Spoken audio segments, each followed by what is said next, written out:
Yui, Yui, Yui, Yui, Yui! Ein Hero Collector Game, gebaut von Spielern aus der Community, hat in 10 Tagen über 355.000 Spielstunden erzeugt, bevor es überhaupt offiziell released ist. Ja, das Spiel heißt Godforge und ich erkläre euch heute, was dahinter steckt und warum es anders ist als alles, was ihr kennt und warum der 14. Mai für euch eine harte Deadline ist. In den nächsten 10 Minuten zeige ich euch das Spiel, das Team, die Mechaniken und ob das hier eure Zeit wert ist. Bevor wir über das Spiel reden, müssen wir erst über die Leute reden, die es bauen, denn das ist hier wirklich ungewöhnlich. Wenn ihr jemals in der Raid Shadow Legends Community unterwegs wart, dann kennt ihr Simon Lockerbie, besser bekannt als Hell Hades, einer der größten Creator im Genre. Und sein Kollege Dan Fixian war auch von Anfang an dabei. Zusammen haben sie HH Gaming zur größten Plattform für westliche Hero Collector aufgebaut. Dazu kam dann noch Sham, der vorher bereits sein eigenes Indie-Studio geleitet hat. Diese drei haben sich vor 3 Jahren zusammengetan und gesagt, wir können das besser. Und die Community reagierte sofort mit einem großen Endlich! Insgesamt hat Fateless 14 Millionen Dollar eingesammelt, einen erheblichen Teil davon direkt aus der Community. Das sind keine anonymen Risikokapitalgeber, das sind Spieler, die dieser Vision ihr Geld anvertrauen, weil sie den Jungs jahrelang beim Content-Machen zugeschaut haben und wissen, die verstehen das Genre. Das sind Leute, die die Frustrationen aus erster Hand kennen, die Pay-to-Win-Systeme, ignorierte Feedback-Schleifen, langweilige, repetitive Gameplay-Loops, die haben das alles jahrelang selbst kommentiert und kritisiert. Simon sagt öffentlich Quality over Deadline. Wenn etwas nicht fertig ist, dann wird es auch nicht veröffentlicht. Das klingt selbstverständlich, aber das ist es in der heutigen Mobile Gaming Welt leider nicht. Okay, was ist das Spiel eigentlich?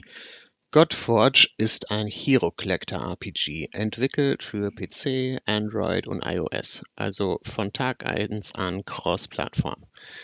Das Konzept ist, ihr sammelt Helden aus Mythologien der ganzen Welt. Griechische Götter, ägyptische Pharaonen, nordische Legenden, aztekische Kriegsgötter und japanische Mythen.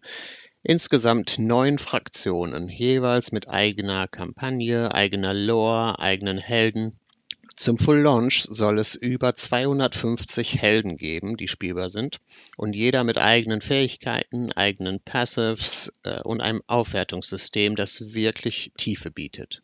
Ihr baut Teams von 4 bis 5 Helden und denkt über Synergien nach. Braucht ihr einen Tank? Braucht vielleicht noch einen zweiten Heiler? Welche Debuffs brauche ich für diesen Boss? Das ist definitiv kein Autopilot-Game. Reden wir über Content.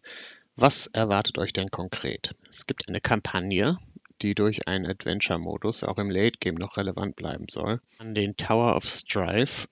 Jeden Monat wählt ihr da zwischen Order oder Chaos und kämpft euch mit Helden des entsprechenden Alignments durch einen endlosen Turm hinauf. Je weiter ihr kommt, desto besser natürlich die Belohnungen. Und der Clou, auf der Order-Seite schaltet ihr Chaoshelden frei und umgekehrt. Dann noch Dungeons. Für besondere Ausrüstungssets und Waffen und Ascension Materials müsst ihr in Dungeons Bosse besiegen, die ausgefeilte Teams verlangen. Also nicht einfach nur stärksten Hero reinschicken und durchklicken. Es gibt eine Arena, PvP, wobei Fateless klar gesagt hat, Godforge soll nicht Pay-to-Win sein, sondern Free-to-Play-Spieler sollen dieselbe Stärke erreichen können wie zahlende Spieler. Es dauert dann halt nur ein bisschen länger.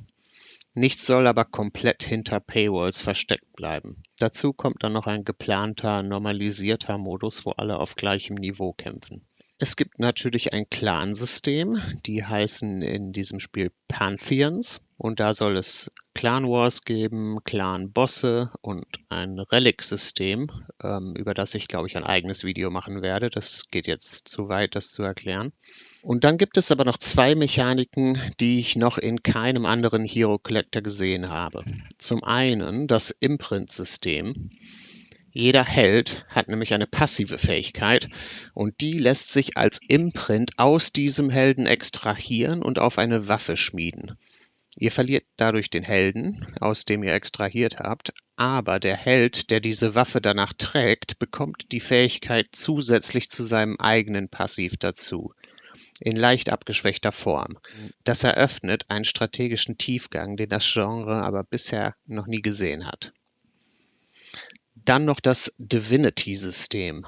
Wie in anderen Games hat jeder Held eine Zugleiste, die über das Attribut Geschwindigkeit gefüllt wird.